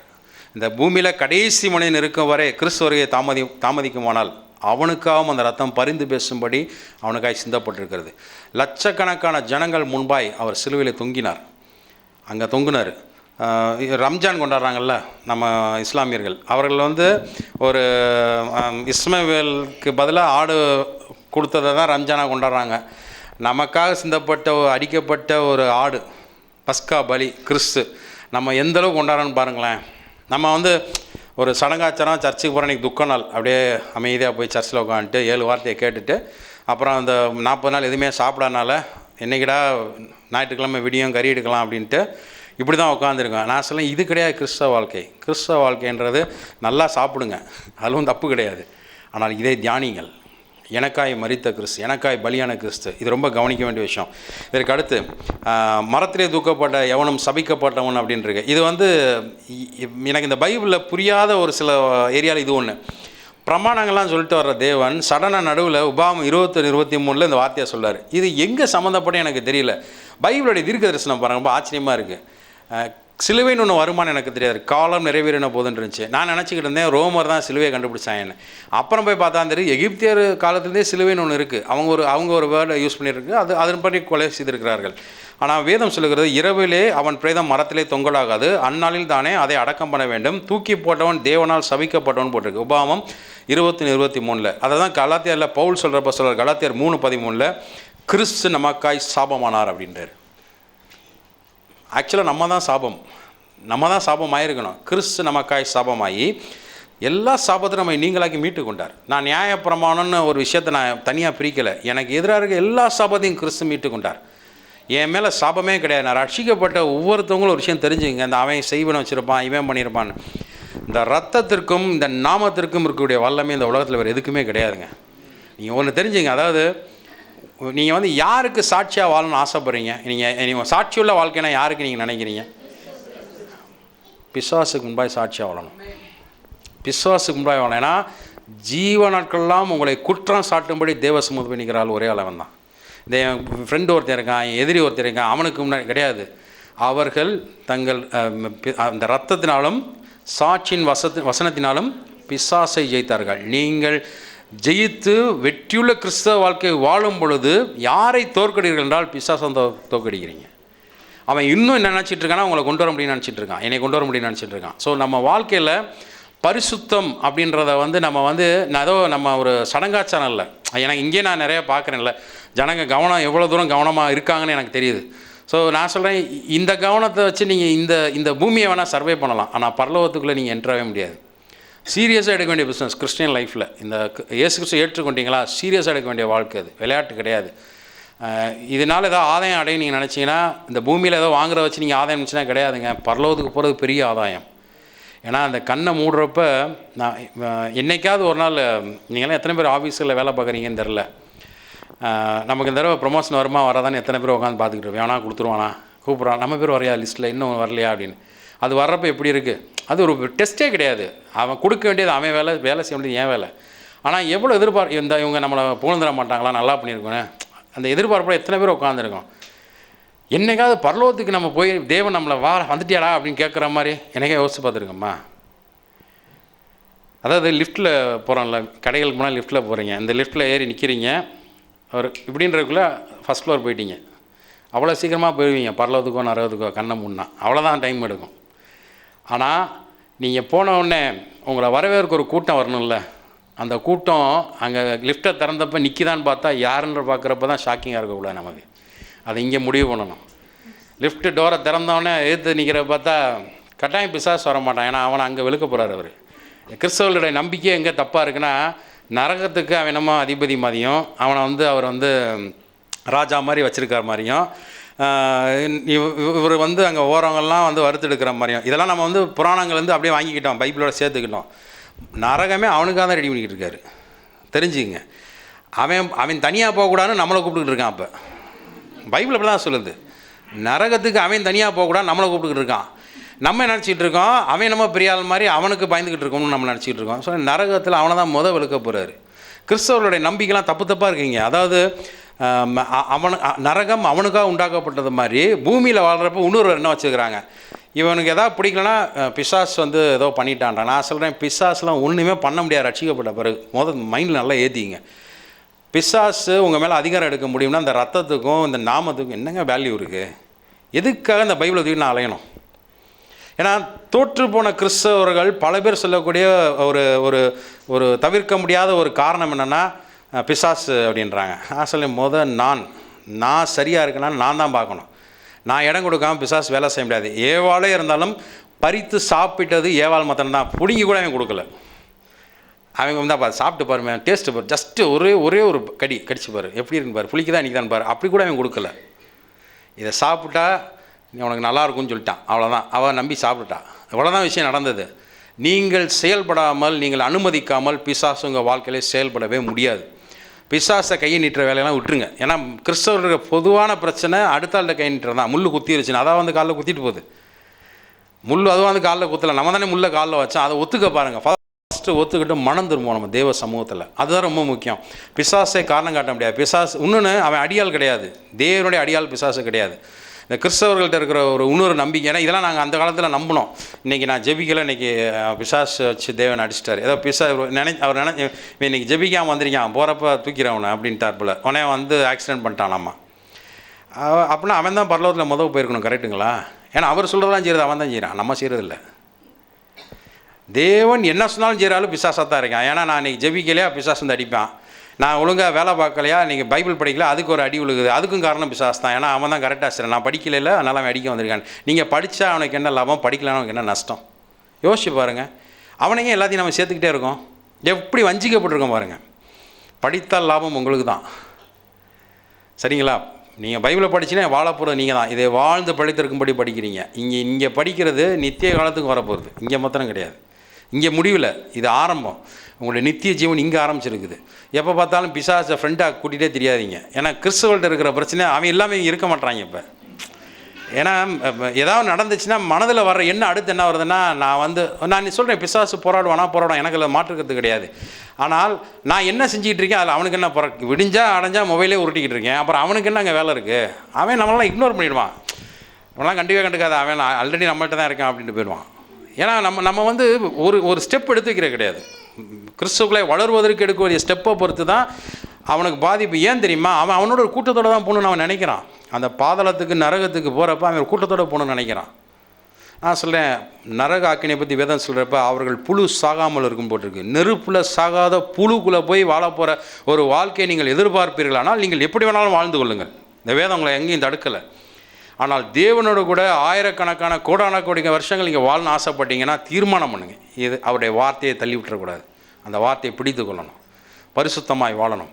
பரிசுத்தன்றது செயலில் கிடையாது. நீங்கள் கிறிஸ்தவர்கிட்ட இருக்க பிரச்சனைனா, நீங்கள் பரிசுத்தம் ஆகிட்டீங்க ரட்சிக்கப்பட்டப்பே, ஆனால் பரிசுத்தம் நடக்கே நம்மள்கிட்ட இருக்குன்னா சிந்திக்கணும், வரணும், சிந்தனையில் இருக்கணும். பரிசுத்தம் சிந்திக்கிறப்ப, அதாவது என்னென்னா, நான் ஒரு செயலை செய்யும் பொழுதே எனக்குள்ளே ஓடணும், அது வரும். அது நீங்கள் பழகிட்டீங்கன்னா அவங்களுக்கு வரும். அதாவது எப்படின்னா, சில பேர் என்ன பண்ணுவாங்கன்னா, ஒரு பிரச்சனை வந்துச்சுன்னு வச்சுங்களேன், நான் இன்னும் வாழாக மாட்டேன், தலைவன் நல்லா இருப்பேன், எனக்கு ஒன்றும் நடக்காது அப்படின்வாங்க. அந்த பதட்டம் அறிக்கையாக வந்துக்கிட்டே இருக்கும். இந்த அறிக்கை பண்ணுறப்ப இதான் பிரச்சனை, நம்மள்ட்ட அறிக்கை பண்ணிட்டே இருப்பாங்க. ஒரு சிலர் என்ன பண்ணுவாங்கன்னா, ஆனால் ஒன்றும் பண்ண முடியாங்க, அந்த ஒரு சமாதானத்தோடு இருப்பானுங்க. அந்த அலட்டலே இருக்காது உள்ளுக்குள்ளே. ஏன்னா அவன் பயப்படவே இல்லை, அவனுக்கு நல்லா தெரியுது தேவன் என் கூட இருக்கார். இவன் என்ன வேணாலும் என் லைஃப்பை நானும் சொல்கிறேன், நமக்கு எகென்ஸ்டாக எது பண்ணாலும் என் லைஃப்பை அவனால் மாற்ற முடியாது. ஏன்னா என்னுடைய ஆசீர்வாதம் பரத்துலேருந்து வரப்போகிறது. நான் தேவனை சார்ந்திருக்கிறேன். இதை நீங்கள் நம்புறீங்க, உங்கள் ரட்சிப்பை தேவனை சார்ந்து நம்புனீங்கன்னா வாழ்க்கையில் அன்றாட நடத்தையும் தேவனை சார்ந்து நம்புங்கள். பிசாசை சார்ந்து நம்பாதீங்க. அவனை கூட்டிகிட்டே தெரியாதீங்க. ஏன்னா நம்மள்ட்ட இந்த பழக்கத்தை பழகிட்ட ரொம்ப வருஷமாக. அவன் தேவனுடைய அடியாளும் கிடையாது, அவன் நரகத்துக்கு அதிபதியும் கிடையாது. அவன் அங்கே போகக்கூடாது, அவன் தனியாக போகக்கூடாதுன்றக்க நம்மளை சேர்த்துக்கிட்டு இருக்கான். நீங்கள் விருப்பப்பட்டால் போய்க்குங்க, நான் இப்போயே சொல்லிட்டேன், அது உங்களுடைய தீர்மானம். ஆனால் நீங்கள் விருப்பப்படவில்லை என்றால் வேதத்தை போய் பாருங்கள். கிறிஸ்து பாடுபட்டு மரித்தார். இதில் வேதம் சொல்லுது, அவர் மோசே ஒரு இடத்துல அவங்களுக்கு சொல்கிறப்ப இவங்க என்ன பண்ணுறாங்க, தேவனுக்கு அகேன்ஸ்டாக பேசினப்போ அந்த வார்த்தை போட்டிருக்கு. இந்த அதிகாரத்தை நான் வாசிக்கிறேன். என்னாகும் 21:7 நான் வாசிக்கிறேன். மோசேயிடத்தில் போய் நாங்கள் கர்த்தருக்கும் உமக்கும் விரோதமாய் பேசினதினாலே பாவம் செய்தோம் போட்டிருக்காங்க. தேவனுடைய வார்த்தைக்கு எதிராக பேசினதாலே ஒரு பாவம் வந்துடுது. அந்த பாவத்துக்காக ஒரு சர்ப்பம் அங்கே என்ட்ராது. பாம்புகள் அவர்களை கடிக்கிறனால அநேகர் மறிக்கிறப்போ அவங்க மோசேட்டில் போய் நீங்கள் எங்களுக்காக விண்ணப்பம் பண்ணுங்கன்னு சொல்கிறப்போ மோசே ஒரு சர்ப்பத்தை தூக்கி ஒரு வெண்கல சர்ப்பத்தை செஞ்சு வைக்கிறார். கால் மார்க்ஸ் எடுத்து போய் நிகுஸ்தான் பற்றி எடுத்தார். அவர் ஒரு கண்டினியூஸாக எடுத்தார். நிகுஸ்தான் இங்கே எடுத்தப்போ உங்களுக்கு ஞாபகம் இல்லைன்னா நீங்கள் உங்கள் பழைய மெசேஜ் ஏதாவது நோட்ஸ் இருந்தீங்கன்னா போய் பாருங்கள். நிகுஸ்தான் ஒரு வார்த்தை சொல்லியிருப்பார். இந்த சர்ப்பத்தை அவங்க வணங்கினாங்க, அந்த இடத்துக்கு பேர் நிகுஸ்தான். அதை உடச்சி பின்னாடி காலி பண்ணாங்கன்னு போட்டிருக்கோம். அதை கால் மார்க்ஸ் எடுக்கிற போது எடுத்துறீங்க. அந்த வார்த்தை எனக்கு ரொம்ப பிடிச்சாலும் நல்லா ஞாபகம் இருக்குது அவர் எடுத்தது. ஸோ அந்த பாவம் செய்தனால வந்த சர்ப்பம் அது ஒரு விளைவு. அதே மாதிரி கிறிஸ்து எனக்காய் சாபமாடான்னு சொல்கிறப்ப எப்படி பாவத்தை பரிகரித்தான்றதான் அதுக்கு ஒரு ஒப்பனையை கிறிஸ்து சொல்கிறாங்க. எப்படி சர்ப்பம் உள்ளே வந்ததுக்கு காரணம் பாவமோ அதே மாதிரி கிறிஸ்து எனக்காய் பாவமானார், என்னுடைய பாவத்துக்காய் அவர் பலியானதான் சொல்கிறார். 2 கொரிந்தியர் 5:21 சொல்லுது, பாவம் அறியாத அவரை நமக்காக பாவமாக்கினார், பிதாவே அவரை பாவமாக்கினார்னு போட்டிருக்கு. அடுத்து 1 பேதுரு 2:24 சொல்லுது, நான் பாவங்களுக்கு செத்து நீதிக்கு பிழைத்திருக்கும்படி அவர்தாமே அவருடைய சரீரத்தில் பாவங்களை சிலுவையை சுமர்ந்தார். எப்படி ஒரு வெண்கல சர்ப்பத்தை ஒரு அடையாளமாக வச்சு அங்கே மோசையை நிறுத்தினாரோ அதை பார்க்குறப்ப தெரிஞ்சுக்க நீ தேவனுக்கு அகேன்ஸ்டாக பேசின, அதனால் இது உனக்கு வந்திருக்கு. அந்த பாவத்தை ஹைலைட் பண்ணுறதுக்கு எப்படி அங்கே ஒரு விஷயம் நடந்ததோ அதே மாதிரி கிறிஸ்து சிலுவையில் என்னுடைய பாவத்திற்காய் என்னுடைய சாபத்திற்காய் எல்லாத்துக்கும் அவர் மரித்து தொங்குறாரு. அந்த டிஸ்பிளே தான் இதை நீங்கள் பார்க்குறப்ப தெரிஞ்சுக்கணும். வீட்டில் ஒரு சிலுவை நீங்கள் மனதிலே கொண்டு வரப்போ தெரிஞ்சுங்க, கிறிஸ்தனக்காய் மரித்தார், என்னுடைய பாவமாலே ஏற்றப்பட்டிருக்குது, என்னுடைய சாபம் ஏற்றப்பட்டிருக்குது. பரம்பரையாக வந்த சாபம் நீங்கள் சொல்லி தெரிஞ்சிங்கன்னா வாயை அப்படியே ஜிப்பு போட்டு மூடிடுங்க. பரம்பரை இந்த பரம்பரை எங்களுக்கு வந்துருச்சிங்கன்னு கிறிஸ்து அதையும் ஏற்றுக்கொண்டார் சிலுவையில். எல்லா கட்டுகளும் அறுக்கப்பட்டது சிலுவையில். எனக்கு எதிராக எழுதியிருந்த எல்லாத்தையும் குலைத்து போட்டார், கிழிச்செறிஞ்சிட்டார், எனக்கு எதிராக செயல்பட முடியாது பண்ணிட்டார். இந்த வார்த்தையுடைய அர்த்தத்தை நாம் புரிந்து கொண்டோம்னால் நம்மளுடைய ஜீவியத்தில் இந்த பரிசுத்தமான வாழ்க்கையில் பார்க்கக்கூடிய எண்ணங்களே மாறிடும், நம்ம பார்க்கக்கூடிய பார்வை மாறிடும். இதுக்கடுத்து வேற ஒரு காரியத்தை நான் போகணுன்னு நினைக்கிறேன். அது என்னென்னா கிறிஸ்து தன்னை ஒப்பு கொடுத்தார் நமக்கு தெரியும், பிதாவரை ஒப்பு கொடுத்தாருன்னு தெரியும். ஆனால் இங்கே ப்ராப்ளம் என்னென்னா ரத்தத்தை குறித்து நமக்கு ஓரளவு தெரிஞ்சிருச்சு. ஆனால் இந்த ரத்தத்துக்கு மாத்திரம் மதிப்பு கிடையாது. அடுத்து யார் போகணும்? ஆசாரியன் இருக்கணும். ஆசாரியன் இல்லாமல் ரத்தத்துக்கு வேல்யூ கிடையாது. ஒருத்தன் பாவம் பண்ணிட்டான நேரம் ஆலயத்துக்குள்ளே போய் மகாபரிசுல போய் ஒரு ஆட்டு ரத்தத்தை கொடுத்துட முடியாது, ஒரு ஆசாரியன் வேணும். அந்த ஆசாரியன் என்ன பண்ணுறாருன்னா இந்த ரத்தத்தை எடுத்துகிட்டு போய் எனக்காய் இவருக்கு பதிலாக சிந்தப்பட்டதை போய் பிதாவத்தை பேசுகிறார். அப்படியே கிறிஸ்து ஆசிரியனும் மாற்றப்பட்டிருக்கிறார். அதுதான் வேதம் சொல்லுது. இயேசு கிறிஸ்து மத்தியஸ்தராக இருக்கான்னு போட்டிருக்கு. இந்த மத்தியஸ்தத்தில் நான் காமிக்கிறேன், முன்னாடி விஷயத்தை சொல்லிட்டு போகிறேன். மத்தியஸ்தரை சொல்கிறதுக்கு முன்னாடி நமக்கு ஒரு விஷயம் புரிய வேண்டியது என்னென்னா, கிறிஸ்தவர்கள்ட்ட நான் ரொம்ப வருஷம் நம்பினேங்க. அதை நான் ரொம்ப வருஷம் இப்படி தான் நம்பினேன். இயேசு கிறிஸ்து 100% கடவுள் 100% மனிதன் அப்படின்னு நம்பிக்கிட்டு இருந்தேன். எப்போ இந்த பைபிளை எடுத்த ஆரம்ப காலத்தில், ஏன்னா எனக்கு அப்படி தான் எனக்கு நிறைய பேர் சொல்லி கொடுத்தாங்க. கொஞ்ச நாளுக்கு அப்புறம் நான் தெரிஞ்சுக்கிட்டேன், இல்லை இது ஏன்னா இந்த வசனங்கள்லாம் பார்க்குறப்ப எனக்கு ஒன்று தெரியுது. அவர் என்னை போல் சோதிக்கப்பட்டார், அவர் எனக்கு ரீப்ளேஸ்மெண்ட்டாக வந்தார். அவரை அடித்தா வலிக்காதுன்னா அப்புறம் சிலுவையில் அவர் தூங்கி என்னங்க பிரயோஜனம் இருக்குது? நான் சொல்கிறேன், இப்படி சொல்கிறேன் பாருங்கள். அதாவது நான் முதல்ல சொன்னேன், எங்கள் அம்மா ஃபேமிலி ஹிந்து பேக்ரவுண்டு. நான் அந்த சைடுலேருந்து எனக்கு தெரிஞ்ச ஒரு விஷயத்தை இப்போ சொல்கிறேன். நான் இந்த பைபிள் எடுத்தப்போ நான் சொன்ன வார்த்தை எனக்கு இன்னும் ஞாபகம் இருக்குது. 20 வருஷம் 25 வருஷத்துக்கு முன்னாடி என் வாழ்க்கையில் திருவிளையாடல் பண்ணக்கூடிய கடவுளை நான் ஃபாலோ பண்ணுறதா இல்லை அப்படின்னு சொன்னேன் நான். அப்படின்னா என்ன அர்த்தம்? கப்பலோடைய அடித்தட்டில் தூங்கிட்டு இருக்கார் இயேசு கிறிஸ்து. வெளியே காற்று கடல் அப்படியே கொந்தளிச்சது. இவங்களும் ரொம்ப கஷ்டப்படுறாங்க. இயேசு கிறிஸ்து எழுப்புறாங்க போய், ஆண்டவரே மேலே பாருங்கள் என்ன இருக்கீங்க, தூங்கியிருக்கீங்கன்றாங்க. அதில் அவர் எப்படி தூங்கினார்னு எனக்கு தெரியாது, என்ன பெரிய எந்த போட்டான்லாம் எனக்கு தெரியாது. அவர் தூங்கியிருந்தான்னு போட்டிருக்கு. எந்திரிச்சோடனே காற்றையும் கடலையும் இறையாதே அமைதலார் அப்படின்ட்டார். சொல்லிவிட்டு என்னடா நீங்கள் அப்படின்னு சொல்லி அப்படியே முடிக்கலை. அற்ப விசுவாசிகளே ஏன் இதை உங்களால் செய்யக்கூடாமல் போயிட்டார். பீப்புள் ஆர் லிட்டில் ஃபெய்த்னார். பீப்புள் ஆஃப் லிட்டில் ஃபெய்த் அப்படின்னா என்ன அர்த்தம்? நீயே சொல்லியிருக்கலாமே இதுக்கு நான் ஏன் எழும்பி வரணும்? அவர் எதிர்பார்த்த விதம், அவர் கடவுளாக இருந்தால் அவர் தான் செஞ்சுருக்க முடியும். புரியுதா நான் சொல்கிறது? அவர் கடவுளாக மாத்திரம் இருந்தால் அவர் மாத்திரம்தான் செஞ்சுருக்க முடியும். அவர் மனிதனாக இருந்து அதை செய்தனால என்னட்ட எதிர்பார்க்குறார், நீ இதை சொல்லி நடக்குன்றார். அவர் மனிதனாக பிறந்தனால நம்ம நன்ன நம்பிட்டு இருக்கோம்னா டேட்டி ஆஃப் கிரேஸ்ன தேவன் 100% கடவுள் 100% மனிதன்றோம். இவ்வளோ நம்பிக்கை வச்சுருக்கோம். 100% கடவுளாக இருந்தனால இந்த பாடுகளுக்கு அவர் வழியே இருந்திருக்காது. ஆனால் வேதம் சொல்ல எல்லா விதத்திலும் என்னை போல் சோதிக்கப்பட்டார்னு.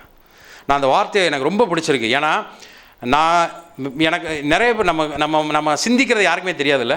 நம்ம ஒரு விஷயத்தை எப்படி சிந்திக்கிறோம், எப்படி பார்க்குறோம், எந்த கோணத்தில் அதை பார்க்குறோம், இது யாருக்குமே தெரியாது. ஆனால் தேவனுக்கு தெரியும். ஏன்னா தேவன் அதை கடந்து வந்திருக்கிறார். தேவனால் ஊடுருவியும் பார்க்க முடியும். அதில் உதவி செய்ய வல்லவர்னு வேதம் போட்டிருக்கு. நான் அங்கே தான் எனக்கு பிடிச்சிருக்கு இந்த பைபிளில். அதாவது எனக்கு ஒரு ஆசிரியன் இருக்கிறார். இந்த ஆசிரியன் பூமிக்குரிய ஆசிரியன் மாதிரி கிடையாது. இப்போ ஒரு ஆடு ரத்தத்தை கொண்டதா உள்ள போய் தெளிச்சுட்டு அப்போ ஆண்டவரையான மன்னியும் பாவத்துக்கு சிந்தப்பட்டு அப்படி இல்லை.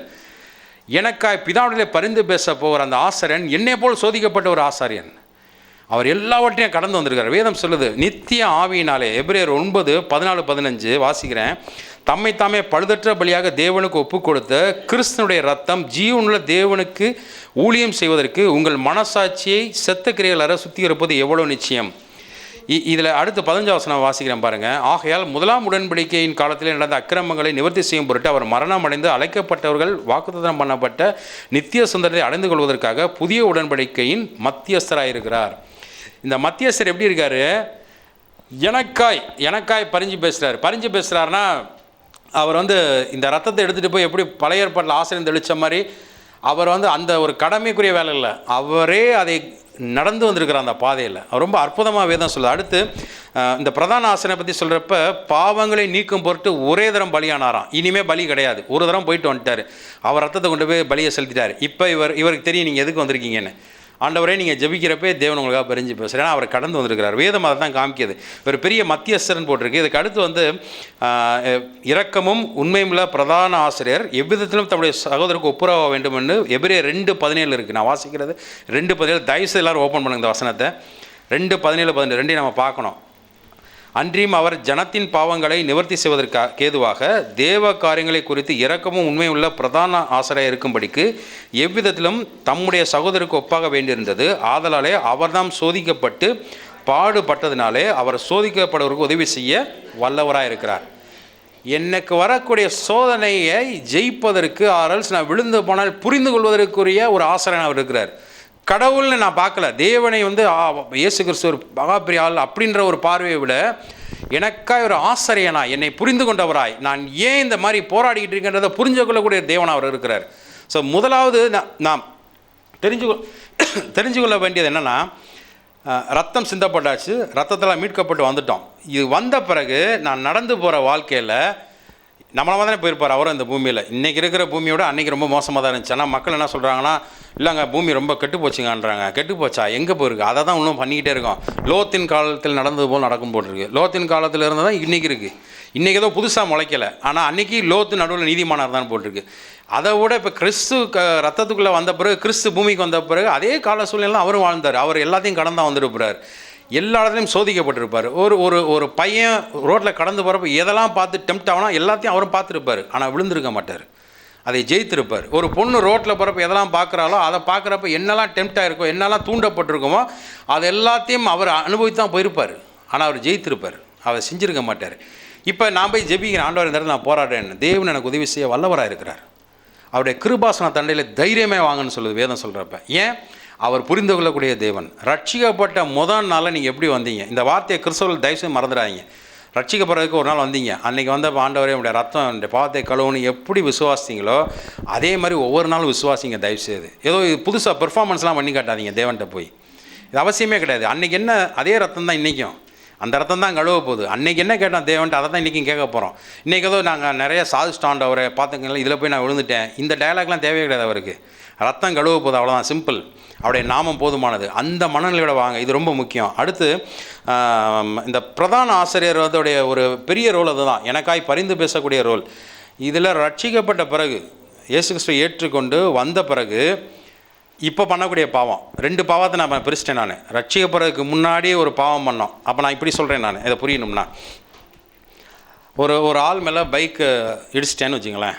இடிச்சிட்டேன்னா ஆஸ்பர்லாம் வந்து அவனுக்கு வந்து அவர் உயிரோடு இருக்கார், ஒன்றும் பிரச்சனை இல்லை, அதுக்கு ஒரு பெனால்ட்டி கட்டுவேன். ஆள் போயிட்டான்னா இத்தனை வருஷம் ஜெயிலில் ஏதோ ஒரு லா இருக்குன்னு வச்சுங்க. நான் வேணும்னே போய் பைக்கை வச்சு இடித்து அந்த அளவு தூக்கிட்டேன். ஸோ இது வந்து அக்கார்டிங் டு த கான்ஸ்டியூஷன், த லா பிரகாரம் அது வந்து ஆக்சிடென்ட் கிடையாது, இன்சிடென்ட். வேணும்னே பண்ணியிருக்கேன், அது கொலை.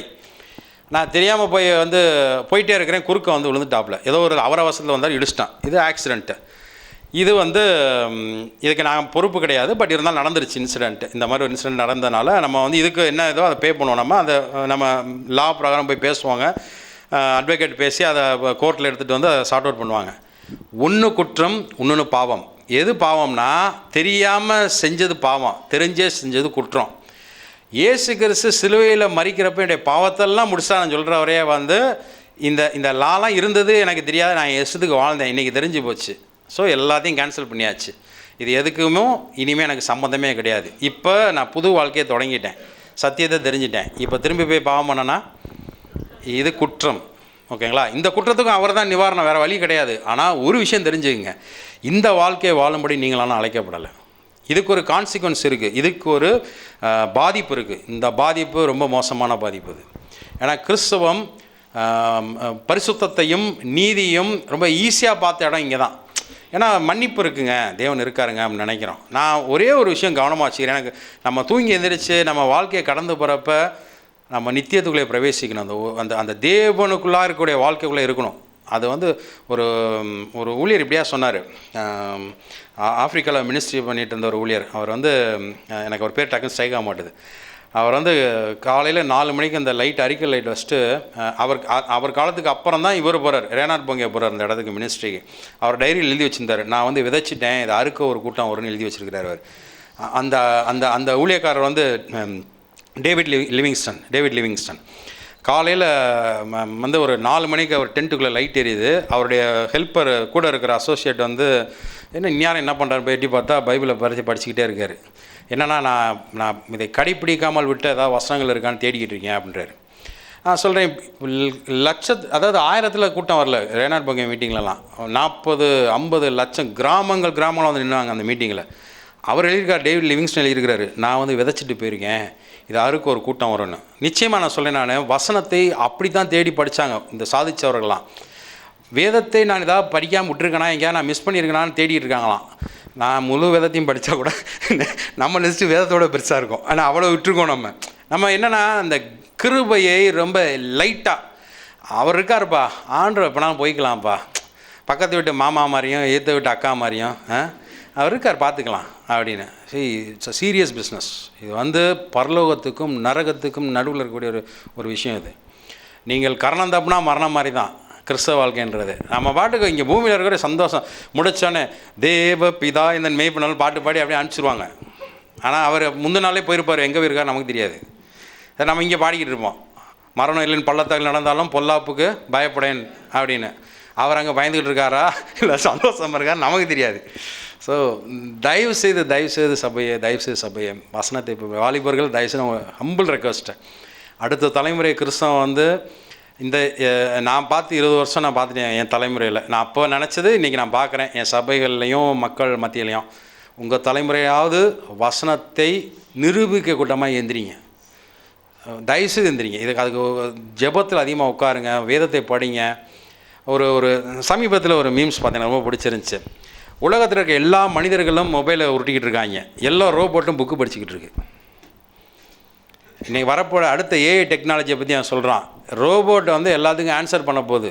நீங்கள் எந்த கேள்வி கேட்டாலும் அது பதில் சொல்லும், ஆனால் உங்களுக்கு அதுக்குரிய பதில் தெரியாது. ஏன்னா நீங்கள்லாம் மொபைலை உருட்டிக்கிட்டு இருக்கீங்க. இப்போ என்ன படம் வந்திருக்கு, என்ன வாட்ஸ்அப்பு, அவன் என்ன மெசேஜு, இவன் என்ன பண்ணிக்கிட்டு இருக்கா, இவன் இந்த மாதிரி போஸ்ட்டு போட்டிருக்கா, இதைத்தான் இன்றைக்கி நம்ம பார்த்துக்கிட்டு இருக்கோம். ரோபோட் என்ன பண்ணிக்கிட்டு இருக்கு, சப்ஜெக்டை படிச்சுக்கிட்டு இருக்குது. இந்த சப்ஜெக்டை நீங்கள் படிக்கலை அப்படின்னா கட்டாயம் கஷ்டம். தயவுசெய்து சொல்கிறேன், படிக்க தெரிந்தவர்கள் தயவுசெய்து பைபிளை படிச்சிருங்க, படிச்சுக்கிட்டே இருங்க. தேவனுடைய புதை பொருட்களாய் நிறைந்திருக்கிறது. நான் சொல்கிறேன் சத்தியத்தை, இந்த வசனம் சொல்ல பாருங்கள், எபிரேயர் 10, 26, 27, 29 நான் வாசிக்கிறேன். இது வந்து இனிமேல் வேறு ஒரு பலியே கிடையாது. இதுதான் ஃபைனல், இது ஒரு ஃபைனல் கால், ஆல்டர் கால் மாதிரி ஃபைனல் கால். இந்த பூமியில் இதுக்கு மேலே வேறு கால் கிடையாது. இதில் நம்ம மனம் திரும்பி ஆண்டவர்களை பிடிச்சி வாழ்ந்துடணும். இது சொல்லுது பாருங்கள், சத்தியத்தை அறியும் அறிவை அடைந்த பின்பு நாம் மனப்பூர்வமாய் பாவம் செய்கிறவர்களாக இருந்தால். இந்த வார்த்தையோட அர்த்தம் புரியுதா? மனப்பூர்வமாய், விரும்பி. அதாவது சில பேருக்கு வந்து போராட்டம் இருக்கும், இங்கே போராட்டம் கிடையாது, விரும்புகிறார், அதை செய்யணும்னு விரும்புகிறார். பாவங்கள் நிமித்தம் செலுத்தத்தக்க வேறொரு பலி இனி இராமல், வேறொரு பலி கிடையாது. ஏன்னா இது அன்றைக்கி ஒரு ஆப்ஷன் இருந்துச்சு. இன்றைக்கி போனோம், இன்றைக்கி ஒரு தப்பு பண்ணிட்டோம், ஒரு ஆட்டோ கொண்டு போய் கொடுத்தோம், ஆசிரியர்கிட்ட சொன்னோம், ஆசிரியர் வெட்டி ரத்தத்தை கொடுத்துட்டு ரத்தத்தை உள்ள தெளிச்சிட்டாப்பா முடிஞ்சு, தேவன் வந்து உன் பாவத்தை மன்னிப்பான்னு அனுப்பிச்சி விட்றாப்புல. திரும்பி அடுத்த வாரம் ஒரு ஆட்டத்துக்கிட்டு அதே பிரச்சனைக்கு வரோம். இன்றைக்கி போன வாரம் அவனை அடித்தேங்க, இந்த வாரம் இவனை அடிச்சிருக்கேங்கன்ட்டு வரோம். இது மாதிரி வருஷம் பண்ணியிருக்கலாம், நினச்சப்பெல்லாம் பண்ணியிருக்கலாம். ஆனால் வருஷம் பஸ்கா, ஆனால் நினச்சப்பெல்லாம் பலியை கொண்டு போகலாம், நான் தப்பு பண்ணிட்டேன். ஆனால் கிறிஸ்து சிலுவையில் மரித்த பிறகு, சிலுவையில் அடிக்கப்பட்ட பிறகு, ரத்தம் சிந்தப்பட்ட பிறகு இனி இப்படி போக முடியாது. எத்தனை பலியை எடுத்துகிட்டு போக முடியும்? கிறிஸ்து ஒரே முறை மரித்து போனார், அவர் உயிரிழந்து போயிட்டார், அவருடைய ரத்தம் காய் சிந்தப்பட்டது, இனி வேறொரு பலி கிடையாது. இந்த பலியை கொண்டு வரவர்கள் ஈஸியும் கிடையாதுங்க. உலகத்தில் ரொம்ப ஆச்சரியமாக இருக்குது. மனுஷனுடைய பிறப்பு இயற்கைக்கு அப்பாற்பட்டதில் ஒரு மனிதன் பிறந்து பரிசுத்தமாய் வாழ்ந்து இந்த பூமியில் எந்த ஆசாபாசங்களுக்கும் எந்த இச்சைகளுக்கும் எந்த பிரச்சனையிலும் மாட்டிக்காமல் விபச்சார வயசுத்தனை எதுலையும் விழாமல் தன்னுடைய வாழ்க்கையை ஒடுக்கி ஒப்பு கொடுத்து எனக்காய் பலியாகி அவர் ஒரு நித்திய மீட்பு உண்டாக்கின பிறகும் நான் திருப்பி ஆதாம் விழுந்து போன வாழ்க்கையை நான் வாழ்ந்துக்கிட்டு இருப்பேன்னா இனி எந்த பலியை கொடுக்க முடியும்? வேதம் எபிரேய நிருபர் தான் கேட்குறாரு. அப்படி ஒரு பலி கிடையாது. 2:29 எப்படி எழுதியிருக்காரு பாருங்க. தேவனுடைய குமாரனை காலின் கீழ் மிதித்து தன்னை பரிசுத்தம் செய்த உடன்படிக்கையின் ரத்தத்தை அசுத்தம் என்று நீ கிருபையின் ஆவியை நிந்திக்கிறவன் அப்படின்னு போட்டிருக்கு. இந்த மாதிரி வாழக்கூடிய வாழ்க்கையை குறித்து சொல்கிறேன். அப்போ இது ரொம்ப, அதாவது கிருபை இருக்கா? இருக்குது. நான் கிருபை 100% நம்புகிறேன். நான் செழிப்பை நம்புறியா? செழிப்பு 100% நம்புகிறேன். ஐஸ்வர்யத்தை நம்புகிறேன், ஐஸ்வர்யத்தை 100% நம்புகிறேன் நான். ஆனால் அதெல்லாம் வந்து எதுக்குன்னா இந்த பூமியில் நீங்கள் சந்தோஷமாக வாழ்றதுக்கு. ஆனால் இதெல்லாம் இங்கே வாழ்றதுக்கு மாத்திரமா உங்களை கூப்பிட்டார வர. நான் நித்திய காலமாய் பரலோகத்தில் அவரோடு கூட யுகமாய் வாழும்படி அழைக்கப்பட்டிருக்கிறேன். நான் இந்த பூமிக்குரிய வாழ்க்கையை மாத்திரம் ஃபோக்கஸ் பண்ணுறதுக்கு நம்ம அழைக்கப்படலை. இம்மைக்காக மாத்திரம் நாம் தேவனை தேடுவதாக இருந்தால் பரிந்துரைக்கப்பட்டவர்கள். வேதம் அப்படி தான் சொல்லுது. நம்மளுடைய நித்தியம் எங்கே கழிக்க போகிறோம்? தேவனோடு வாழக்கூடிய வாழ்க்கையில் உங்கள் கவனமே அங்கே தாங்க இருக்கணும். பிசாசு அவன் அங்கே கவனமாக இருக்கான், இவங்க போயிடக்கூடாது அப்படின்னு, நான் போயிடக்கூடாது, நீங்கள் போயிடக்கூடாது, அவன் கவனமாக இருக்கான். ஸோ உங்கள் கவனம் அங்கே தான் இருக்கணும். இதுக்கு அடுத்து எபிரேயர் 6:4 நான் வாசிக்கிறேன். ஒரு தரம் பிரகாசிக்கப்பட்டும் பரம ஈவை ருசி பார்த்தும் பரிசுத்தாவியை பெற்றும் தேவனுடைய நல் வார்த்தையும் இனிவரும் உலகத்தின் பலன்களையும் ருசி பார்த்தும் மறுதலித்து போனவர்கள் தேவனுடைய குமாரனை தாங்களே மறுபடியும் சிலுவையில் அறைந்து அவமானப்படுத்துகிறபடியால் மனம் திரும்புவதற்கு ஏதுவாக அவர்களை மறுபடியும் புதுப்பிக்கிறது கூடாத காரியம். ரொம்ப அற்புதமான வசனம். இந்த வசனம்லாம் வந்து நான் ரட்சிக்கப்பட்ட நாளில் சில பேர் வந்து சில ஊழியக்காரங்க சொல்லுவாங்க, ஆண்டவர் அவங்களுக்கு ஜெபம் பண்ணக்கூடாதுன்னு சொல்லிட்டாருனாங்க. எனக்கு செம்மகம் அந்த டைம்லாம் என்ன அவர் என்னமோ பெருசாக ஒரு பெரிய ஊழியக்காரர் அவர் ஜெபம் பண்ணக்கூடாதுன்னு ஆண்டரே சொல்லிட்டாராம்மா, ஏன் அவர் ஜெபம் பண்ணால் குறைஞ்சி போயிடுவாரா அப்படிலாம் கேட்டிருக்கேன் நான். ஒருத்தன் உடம்பு சில வந்து நிற்கிறான், ஆண்டவர் வந்து கை வச்சு ஜெபம் பண்ணுவான். நம்மலாம் உடனே கை வச்சுருவோம், ஆண்டவர் இயேசு நாமத்தில் சுகமாகட்டும் நம்ம ஜெபம் பண்ணிடுவோம். அவர் கை வைக்க மாட்டார். அவர் சொல்கிறாரு இல்லை ஆண்டவர் சொல்கிறார் ஜெபம் பண்ணக்கூடாதுன்னு. எனக்கு ரொம்ப நாள் அது புரியவே இல்லை, எனக்கு கொஞ்சம் அதில் உடன்பாடும் கிடையாது. கிண்ணத்தேகனுடைய ஒரு புக்கை நான் படித்துட்டு இருந்தேன். அதில் கிண்ணத்தேகன் ஒரு இதை வசந்த ரெஃபர் பண்ணியிருந்தார். அவனுடைய தனிப்பட்ட வாழ்க்கையை தேவன் காட்டுறாரு. இவன் விரும்பி தான் போய் வாழ்ந்துக்கிட்டு இருக்கான், இவன் இங்கே வந்திருக்கான், அவன் பிரச்சனைக்கு அவனுக்கு நீ ஜெபிக்காத, அவன் அதை விட்டுட்டு வரணுன்றாரு. அது எனக்கு அன்றைக்கி யாரும் சொல்லாதுன்னு எனக்கு தெரியல. நான் அந்த பிரச்சனை தான், அவனுக்கு இருக்கிற வியாதியை அதை தான் நம்ம யோசிச்சுக்கிட்டே இருக்கோம். இவன் வியாதி தேவன் எவ்வளோ வல்லவர் தெரியுமா, அவன் வியாதியை சுகப்படுத்திடுவா தெரியுமா, நம்ம யோசிச்சுக்கிட்டு இருக்கோம். ஆனால் தேவன் சொல்லாரு இந்த வியாதிக்கு காரணம் வேறு, இதுக்கு நான் சுகப்படுத்தணும் இல்லாமல் தான் அங்கே விட்டுட்டு வரணுன்றாரு. இந்த வாழ்க்கையை தயவுசெய்து புரிந்து கொள்ளுங்கள். தேவனுடைய கிருபை இருக்கா? நிச்சயமாக இருக்குது. ஆனால் நான் வாழ வேண்டிய வாழ்க்கை ஒன்று இருக்குது.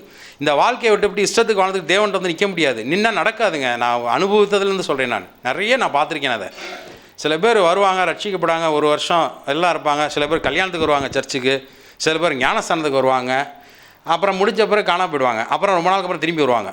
எங்கேருந்து வருவாங்கன்னா அந்த எங்கே விட்டாங்களோ அங்கேருந்தே வருவாங்க. அதே பிரச்சனை எல்லாம் அப்படியே இருக்கும். ஏன் அவங்க வாழ்க்கையில் மாற்றம்லாம் இருக்காங்க? ஏன் அவங்களால இந்த இடத்துல வர முடியல அப்படின்னா இதுதான் காரணம்.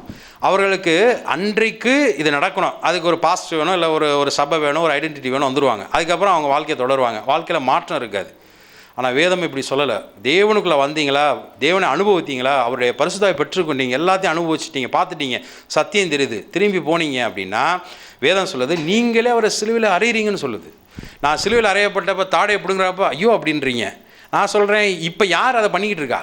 இப்போ யார் பண்ணுறா? நம்ம தான் பண்ணுறோம். ரோமர்கள் பண்ண காரியத்தை நான் பேசலை. இன்றைக்கு நான் செய்யக்கூடிய ஒவ்வொரு காரியமும் அது எப்படி இருக்குன்னா, வீட்டில் அக்கா தம்பி அண்ணன் தம்பி தங்கச்சியோட அண்ணன் தங்கச்சி எனக்கு தெரில, அக்காவும் தம்பி இருக்கிற வீட்டில் இந்த பஞ்சாயத்து ரெகுலராக நடக்கும். என் தம்பி எதாவது பண்ணான்னா என்னடா ரோட் போடா அப்படின்னு ஒரு இட்டு விட்டு போகிறது இருக்கா, பார்த்துருக்கீங்களா? இருக்கும் போல் நிறைய வீட்டில் சிரிப்பு இருக்கு. ஏன்னா நான் பண்ணுவேன், எங்கள் அக்கா தான் பண்ணால் என்ன பண்ணி வச்சுருக்கேன், தூக்கி எறிவேன் நான். இது நடக்கும் பார், குறுக்க போட்டிருக்கான் பார் அப்படின்ட்டு இது நடக்கும். ரைட்டா? வேதம் சொல்லுகிறது, நீங்கள் என்ன பண்ணுறீங்க, அவமானப்படு நிந்திக்கிறீங்க, எத்தி விட்டு போகிற மாதிரி தான். என்ன இதெல்லாம் ஒரு இதா அப்படின்னா என்ன அர்த்தம்? என் வாழ்க்கை அதை தூக்கி எறிகிறது. அவர் எனக்காய் செய்த செயலை மதிக்கலை.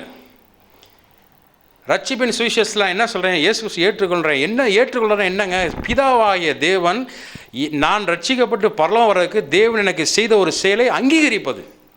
நீங்கள் அங்கீகரித்து வந்துட்டு திருப்பி தூக்கி எறிஞ்சா என்ன அர்த்தம்?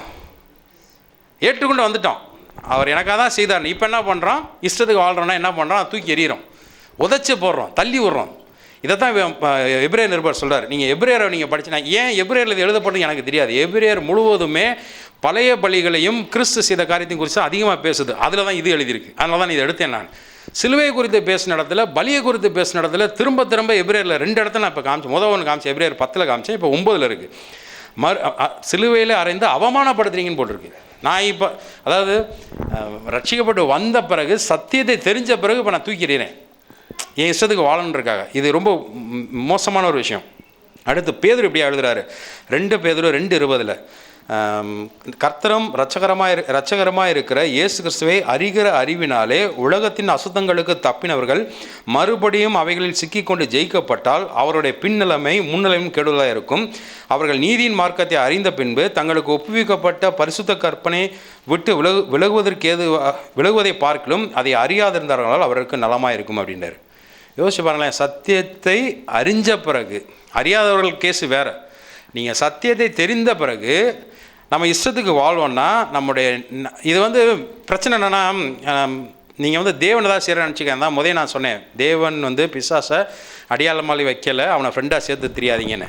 ஏன் சொன்னேன்னா, நான் தேவனுடைய காரியங்களை விட்டு வெளியே வரும் பொழுது நான், அதாவது இது எப்படின்னா இன்டைரக்டாக அவனுக்கு என் வாழ்க்கையில் அதிகாரத்தை கொடுக்குறேன். அதான் பிரச்சனை. நான் தேவனுடைய வாழ்க்கைக்குள்ளேருந்து வெளியே வந்துட்டேன், என் பாவ வாழ்க்கைக்குள்ளே திரும்ப போகிறேன், எனக்கு அது பிடிச்சிருக்கு, சீக்ரெட்டாக பண்ணுறேன், இல்லை யார் என்னை கேட்டுருவான்னு நினச்சி கூட நான் பண்ணிகிட்டு இருக்கலாம். அப்போ நான் என்ன பண்ணுறேன்னா, என்னுடைய வாழ்க்கையை பிசாசுக்கு நான் ஒப்பு கொடுத்துக்கிட்டு இருக்கேன். நான் முதலே சொன்னேன், நீங்கள் எப்பொழுதெல்லாம் தேவனுடைய வார்த்தையை தள்ளுகிறீர்களோ அப்பொழுதெல்லாம் சாவு உங்கள் இதில் பலன் கொள்ள ஆரம்பிக்கும். அந்த செப்பரேஷன், தேவனுக்கு நமக்கு இருக்க உறவிலே சாகவே சாவா என்று சொன்ன அந்த வார்த்தை வேலை செய்ய ஆரம்பிக்கும். நான் ரட்சிக்கப்பட்ட பிறகு பண்ணாலும் அதுதான் கிருபை இருக்குன்னா இங்கே ஒன்றும் பண்ண முடியாது. வேதமே சொல்லுது, நீங்கள் ரட்சிக்கப்பட்ட பிறகு இதை செஞ்சீங்கன்னா இதுதான் வாழ்க்கை. நீங்கள் ரட்சிக்கக்கூடாதபடி உட்காந்துருக்கிறீங்க, தேவனே நினச்சாலும் காப்பாற்ற முடியாத சுச்சுவேஷன் வந்துடுவீங்க. தயவுசெய்து சொல்கிறேன், கவனிங்க. ஏன்னா கிறிஸ்தவம் பரிசுத்தத்தை இழந்துருச்சு. பரிசுத்தம்னா என்னென்னு நமக்கு தெரியாது கிடையாது. நம்ம இஷ்டத்துக்கு வாழலாம்னு நினைக்கிறோம். அவங்க கூட பயப்படுறாங்க. கோயில் குளத்துக்கு மாலை போட்டால் கூட 40 நாள் ஏதோ ஒன்று வாயை கண்ட்ரோல் பண்ணி ஏதோ ஒன்று இருக்காங்க. நம்மள்ட்ட அந்த பயம்லாம் கிடையாது. Because grace. அங்கே கொடுக்குற ஒயின் வேறு, நான் எடுக்கிற ஒயின் வேறுன்ற அளவுக்கு வந்துட்டோம். இப்போ நம்ம பழக்கமாயிருச்சு எல்லாமே. நான் சொல்கிறேன், எண்ணங்கள் மாற்றப்படணும். சபை அதாவது உண்மையிலே அது தேவன் இன்னைக்கு இறங்கி அடித்தானா எப்படி இருக்கும் யோசிச்சு பாருங்களேன். அதை எடுக்கிறப்ப நம்ம பார்த்துட்டு இருக்க சட்டம் ஒருத்தன் விழுந்துட்டான், என்னடா ஆச்சுன்னா அவன் துணிகரமாக எடுத்துட்டான், அவனை அடிச்சிட்டாருன்னா எப்படி இருக்கும்? பேதுரு காலத்தில் நடந்த மாதிரி. நான் சொல்லேன், இதெல்லாம் பார்க்கணுன்னு எதிர்பார்க்குறோமா? நம்ம எங்கே இருக்குது? நம்ம மனசாட்சி எங்கே இருக்குது? உங்கள் இருதயமே உங்களை குற்றவாளி என்று தீர்க்கும்னால் தேவ சமூகத்தை எப்படி போவோம்? நம்ம அந்த சிலுவை நினைத்து பாருங்கள். ஏன்னா சிலுவைனா அதோ ஒரு வீட்டுக்கு முன்னாடி தொங்க விடுறது, கழுத்தில் தொங்க விட்டுக்கிற ஒரு அடையாளம் கிடையாது. அதற்கு பின்னாடி 1000 அர்த்தங்கள் வேறு இருக்குது. அந்த சிலுவை அந்த மகிமையை யோசிக்கிறப்ப அத்தனை வருஷமாக பல பேரை கொண்டிருக்காங்க. இந்த சிலுவை ஒன்றுமே செய்யலை, ஆனால் ஒரு மனிதன் இறந்து போனார். அந்த சிலுவை உலகம் முழுவதும் போனது. அன்னைக்கு இருந்த சிம்பிள் மீன் சிம்பிள் தான். கிறிஸ்தவர்களை அடையாளப்படுத்துறதுக்கு அவர் வீட்டுக்குள்ள வரைஞ்சது ஒரு மீன் சிம்பிள் தான் வரைஞ்சாங்க. குட்டி மீனை போட்டுருந்தாங்க. ஏன்னா அதான் மீன் பிடிக்கிறவங்கலாம் ரட்சிக்கப்படுவதெல்லாம் அந்த மீன் சிம்பிளை பயன்படுத்திட்டாங்கன்னு சொல்லுது சரித்திரத்தில். பின்னாடி மாற்றப்படுது, சிலுவை வருது. ஏன்னா கிறிஸ்துவுக்காய் வாழ்றது மாத்திரம் இல்லைங்க, சாகிறதுக்கும் ஒப்பு கொடுத்தவங்க அவங்க. அதுதான் கிறிஸ்தவமே. கிறிஸ்தவம்னா என்னங்க? ஒருவன் என்னை பின்பற்றி வர விரும்பினால் தன்னைத்தான் வெறுத்து தன் சிலுவை எடுத்துக்கொண்டுனா ஒரு கிராஸ் பெருசாக செஞ்சு கழுத்தில் மாட்டிக்கல தான் இவ்வளோ பெருசாக தொங்க விட்டுக்கலாமா? சிலுவைனா அது கிடையாது. சிலுவைனா இயேசு சீசனை கூப்பிட்டு சொல்கிறாரு, இங்கே பார், என்னை நீ பின்பற்றி ஆசைப்படையில் அந்த பார் அங்கே பார் தொங்க விட்றாங்க எப்படியா, அது மாதிரி உடனே தொங்க விடுவாங்க. ரெடியாக இருந்தால் வாயம் பின்னாடின்றார். அதுதான் அப்படி அர்த்தமே. சுகர் பேஷண்ட்டு சுகருக்கு கேக்கு குறைக்கிற மாதிரியும் கொழுப்பு இருக்கிற இதை